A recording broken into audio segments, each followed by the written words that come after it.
실거주 통과 못했죠. 그러니까 원래는 계속 마지막인데 더 회의가 있으면 안 되는데도 억지로 만들어서 어떻게든 통과시키려고 했죠. 그래서 21일에 마지막이라고 그랬는데 28일에 또 개최하려고 그랬고, 근데 결국에는 법안 소위가 논의될 계획이었으나 무산됐죠. 그러면서 올해까지 넘어왔는데 아무리 보더라도 통과가 안 될 것 같죠. 왜냐? 이거 통과시키려면요 총선에서 이겨야 돼요. 만약에 민주당이 이제 와서 돌아서서 실거주 의무 폐지를 찬성을 하겠다, 그러면은 욕은 여기서 다 먹어요. 너네가 계속 막았어야지. 그렇기 때문에 총선 이전까지는 통과될 가능성이 없다, 이렇게 봐야 되겠고요. 그래서 결국에는 이거 갭투기 부추길 수 있다, 이렇게 되니까 통과할 수가 없는 거죠. 문제는 이것 때문에 중도금 날릴 판이다, 이런 이야기들이 나오고 있습니다. 지난달 15일에 실거주 의무 규제가 해지됐으면 전매가 많이 나왔을 텐데 아쉽게도 못 나오고 있죠. 그러니까 지금 이런 이야기가 나오고 있습니다. 정부의 실거주 의무 폐지 약속을 믿고 실거주할 곳에 청약을 넣었는데 약속을 이행하지 않아 계약금 포함 중도금까지 날려버리게 생겼다. 투기꾼 잡겠다고 실거주자까지 모조리 피해보지 않도록 정부는 법 개정 약속 이행을 조속히 시행해달라. 실거주할 곳에 청약을 넣으신 분한테 실거주 의무를 주는데 이게 뭐가 잘못된 건가요? 또 투기꾼 잡겠다고 실거주자까지 피해보지 않도록, 실거주자가 피해보지 않도록 실거주 의무 규제를 했는데 이게 왜 문제가 될까요? 다 구라예요. 이런 경우 둘 중에 하나죠. 전매를 한다든가 또는 전세를 놓겠다든가.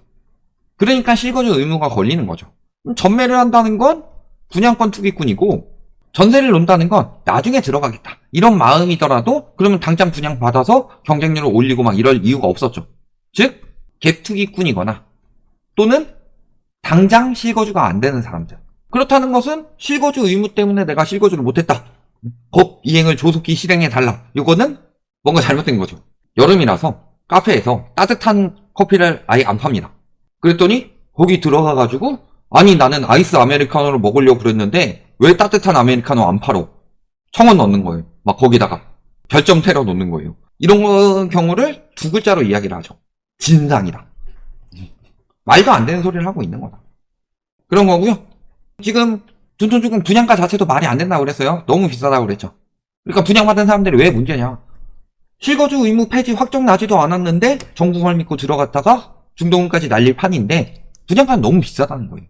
자, 2020년에만 하더라도 분양가 2,910만원 이야기가 나왔는데 공사비 추가됐다고 분양가가 올렸죠. 공사비가 1조 1,300억 원이 추가가 되었다. 그래서 평당 분양가가 대략 1,000만원 정도 올라갔다. 즉 3,000만원 정도에서 4,000만원 정도까지 한 25%가량이 분양가가 올라갔죠. 그러니까 비싸게 분양받은 거예요. 굉장히. 근데 문제는 이번에 합의돼서 1조 1,385억보다 줄어든 1조도 안 되는 금액으로 줄어들었다. 그럼 분양가 깎아줘야죠. 그러니까 저기 수분양자들은 완전히 개손해 본 거예요. 나 못 받는 상황이에요? 못 받는 상황이었는데 중도금 대출을 한도를 없애버리겠대요. 나 중도금 대출 나와. 그러니까 그러다 되는 거 아니야? 거기다가 맨날 10만 청약설 막 이런 식으로 부추기니까 막 부랴부랴 들어가서 받았어요? 그래도 이게 안 갔죠. 근데 요거를 분양가 계속 올라간다고 그래가지고 굉장히 비싼 분양가에 받았어요. 근데 공사비 떨어졌죠?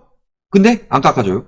그 다음에 안 되면 전매 내놓든가 전세 내놓든가 하려고 그랬는데 실거주 의무도 폐지가 안 됐어요. 이거는 확정된 것도 아닌데 확정된 것처럼 홍보를 했죠. 건설사 살리기 위해서. 그러니까 결국 그 말 믿고 들어간 사람들만 피해 본 거예요. 특히 어떤 사람들? 이런 사람들. 처음에 1,400채 미계약 났습니다. 10만 청약설 이야기가 나왔는데 왜? 비싸니까. 비싼 데다가 짓는 건 괜찮았어요?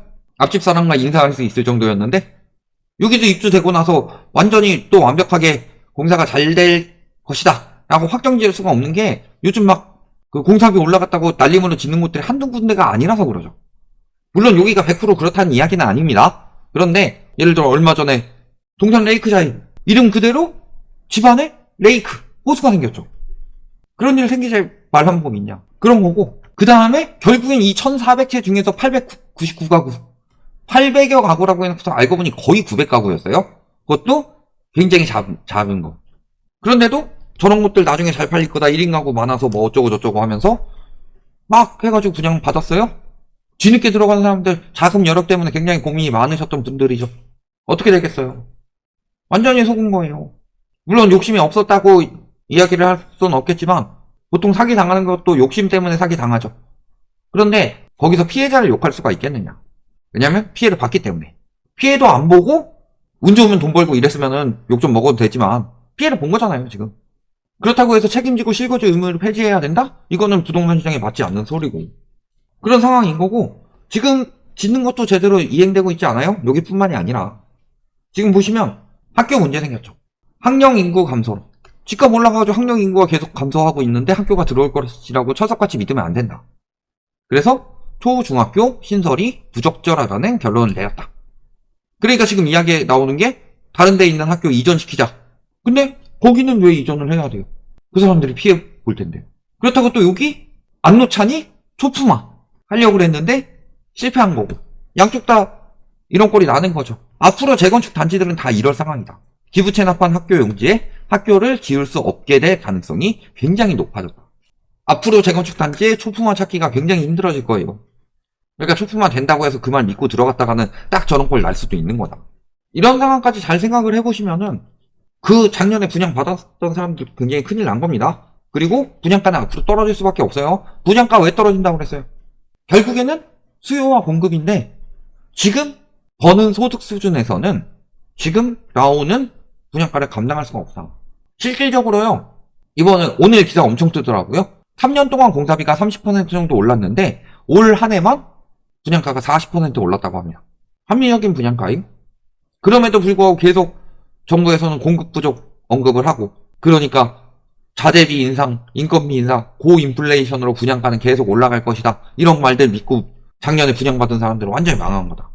그렇게 심리가 생겨나도록 막 많은 규제를 풀었죠. 취약계층, 내 집 마련을 도와주겠다. 라는 취지하에 실질적으로 건설사 살리기 운동만 했죠. 취약계층을 도와주겠다라고 했으면은 원가를 정확히 파악해서 합리적인 분양가인가 요거부터 찾아줬어야 되는데 원가 공개는 죽어라 안 하죠. 그리고 나서 비싸게 분양돼야 된다고 분양가 상한제에서도 분양가를 올렸죠. 그러면서 주거 지원을 하겠다고 해놓고 중도금을 풀었어요. 이거는 가계 부채로 건설사한테 살리겠다. 요게 다 드러난 정책들이었죠. 요 부분에 대해서 계속 이야기를 했고, 이번에 9.16 대책도 공급 대책 이야기 안 대놓고서 PF 풀고 중도금 심사 까다롭지 않게 진행을 했던 것들. 이런 것들만 나왔잖아요. 그러니까 계속 이 부분을 강조를 했는데 많은 집값 부추기면서 거기서 이익 챙겨먹는 인간들은 와가지고 막 이래가지고 해서 공급 부족이고 뭐 어쩌고 저쩌고 바닥 찍었고 어쩌고 저쩌고 이 말들 해가지고 사람들 속은 거예요. 사기꾼들이에요. 무슨 대책들만 나왔어요? 투기꾼 활성화 대책들만 나왔어요. 실거주 의무 폐지해라. 투기꾼의 대변인 된 윤 대통령. 그래서 실거주 의무제는 주변보다 시세가 낮은 분양가 상한제 적용 주택이 투기 세력이 아닌 무주택 자가 점유자에게 돌아가게 만든 제도인데 이걸 없애야 된다고 항변 중인 거다.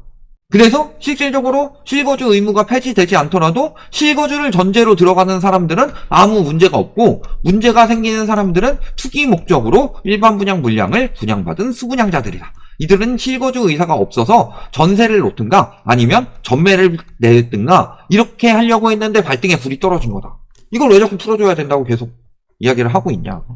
잘 생각해보셔라. 조금만 생각해봐도 답이 나온다. 저것 때문에 뭐 공급이 안 되고 어쩌고 저쩌고 하면서 어떻게든 의미를 만들어내고 저 사람들이 굉장히 선의의 피해자인 것처럼 이야기를 하지만요. 결국에는 당장 실거주 할 생각도 아닌데 건설사 살리게 하려고 다 끌어다 모은 거고 거기에 욕심 생겨가지고 전매 가능하든 안 되면 전세 놓고 안 되면 전매해야지 라고 생각해서 집값은 올라갈 거니까 정부가 이렇게 풀어주는데 또 실질적으로 특례보금자리를 풀어주면서 막 거래량 늘어나고 올라갈 것 같은 분위기 나오니까 금리도 눌러주고 그러니까 올라가지 않을까 바닥 찍지 않을까 옆에서 또 엄청나게 부추기죠. 이런 거 생각하고 들어갔던 사람들 완전히 망한 거다. 그래 놓고서 여기 와가지고 아이고 둔촌주공 다 분양됐는데 크크크크 하고 댓글 단 사람들 둘 중에 하나죠. 지는 능력도 안 되는데 괜히 와서 시비 걸고 싶은 관종 아니었으면 무리한 투기꾼들이 와가지고 한마디라도 더 조롱해 보려고 했지만 결국 당하는 건 본인들이었다. 여기까지 말씀드리겠습니다.